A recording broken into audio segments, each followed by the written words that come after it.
നമസ്കാരം. എൻ്റെ ഈ കുഞ്ഞു ചാനലിലേക്ക് നിങ്ങൾക്ക് ഏവർക്കും സ്വാഗതം. നമ്മുടെ കുട്ടികളുടെ ബുദ്ധിവികാസത്തിനും വിദ്യാഗുണത്തിനുമുള്ള ചില കർമ്മങ്ങളുണ്ട്. അവ ഏതെന്ന് നമുക്കിന്ന് നോക്കാം.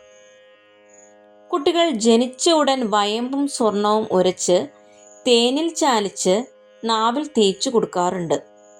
അവരുടെ നാവിലെ കഫാംശം മാറി അക്ഷരസ്ഫുടതയും വാഗ്വിശുദ്ധിയും ലഭിക്കാനാണ് ഇത് ചെയ്യുന്നത്.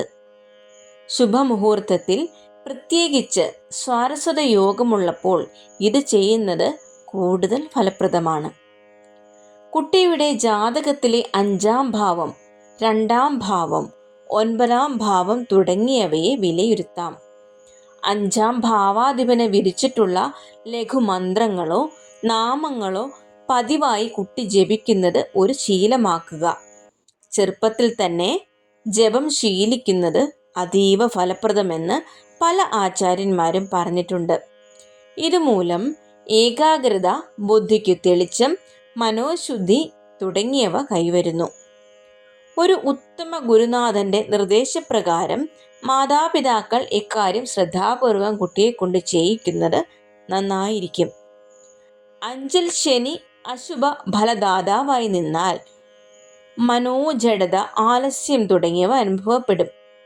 ഇതുപോലെ വിദ്യാതടസ്സം, ബുദ്ധിക്ക് മാന്ദ്യം തുടങ്ങിയവ ഉണ്ടാക്കുന്ന ഗ്രഹസ്ഥിതികൾ പലതുണ്ട്. ആ ഗ്രഹത്തെ പ്രീതിപ്പെടുത്തുന്ന കർമ്മങ്ങൾ കുട്ടിയുടെ ജന്മനക്ഷത്രത്തിൽ ചെയ്യുന്നത് നന്നായിരിക്കും.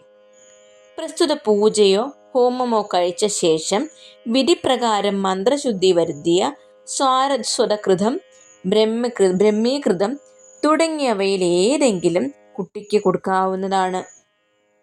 ദോഷപ്രദനായ ഗ്രഹത്തെ വ്യാഴം വീക്ഷിക്കുകയോ വ്യാഴയോഗം വരികയോ ചെയ്യുന്ന കാലത്ത് ഈ കൃതസേവ അല്ലെങ്കിൽ പൂജ തുടങ്ങിയവ നടത്താവുന്നതാണ്.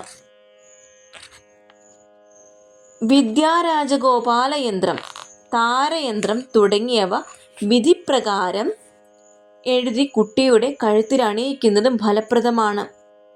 വർഷത്തിലൊരിക്കൽ ജന്മനക്ഷത്രത്തിലോ മറ്റേതെങ്കിലും വിശിഷ്ട ദിനത്തിലോ മൂകാംബികയിലോ അതുപോലെ മറ്റേതെങ്കിലും സരസ്വതി ക്ഷേത്രത്തിലോ കുട്ടിയുമായി ദർശനം നടത്തി ത്രിമധുരം സേവിക്കുന്നത് നന്നായിരിക്കും. ആണ്ടുപിറന്നാൾ തോറും സരസ്വതി പൂജയും നടത്താവുന്നതാണ്. കുട്ടികളുടെ ബുദ്ധി, സ്വഭാവം തുടങ്ങിയവയെ ഭക്ഷണരീതി വലിയ അളവിൽ സ്വാധീനിക്കുന്നുണ്ട്. ജാതകത്തിൽ 5-ൽ ശനി, ചൊവ്വ, രാഹു, ദുർബലനോ രാഹുകേതു യോഗമുള്ളതോ ആയ ചന്ദ്രൻ എന്നീ ഗ്രഹങ്ങളിൽ ഏതെങ്കിലുമോ ഒന്നിലധികമോ നിന്നാൽ കുട്ടിയുടെ മാനസികമായ വളർച്ചയ്ക്ക്, സ്വഭാവ രൂപീകരണത്തിനും ശ്രദ്ധാപൂർവമായ പരിരക്ഷ ആവശ്യമാണ്. ഇത്തരത്തിൽപ്പെട്ട കുട്ടികളെ സാത്വികമായ ഭക്ഷണരീതി ശീലിപ്പിക്കേണ്ടത് അത്യന്താപേക്ഷിതമാണ്.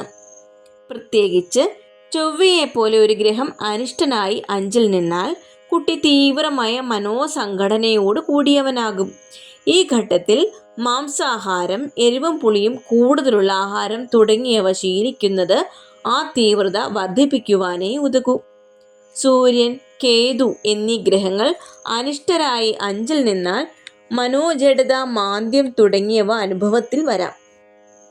ഈ കുട്ടികൾക്ക് പഴകിയതും തണുത്തതുമായ ഭക്ഷണങ്ങൾ കൊടുക്കുന്നത് പ്രസ്തുത ദോഷങ്ങൾ വർദ്ധിക്കാൻ ഇടയാക്കും. ദുർബലനായ ചന്ദ്രൻ 5-ൽ നിന്നാൽ ഭയം, മനോദൗർബല്യം, ലജ്ജാശീലം തുടങ്ങിയവ അനുഭവത്തിൽ വരും. ചന്ദ്രൻ ജാതകത്തിൽ ദുർബലനായും രാഹു കേതു യോഗത്തോടും കൂടി 7 ഭാവത്തിൽ നിന്നാലും മനോദൗർബല്യം, മനോരോഗങ്ങൾ എന്നിവയ്ക്ക് സാധ്യതയുണ്ട്. 5-ൽ നിന്നാൽ പ്രത്യേകിച്ചും ഈ ഘട്ടത്തിൽ കുട്ടിയെ ചെറുപ്പത്തിൽ തന്നെ യോഗ പരിശീലിപ്പിക്കുന്നത് തികച്ചും ഫലപ്രദമാണ്. ജാതക പരിശോധനയ്ക്ക് ശേഷം യോജിച്ചതായാൽ ഈ കുട്ടി മുത്ത് ധരിക്കുന്നതും നന്നായിരിക്കും.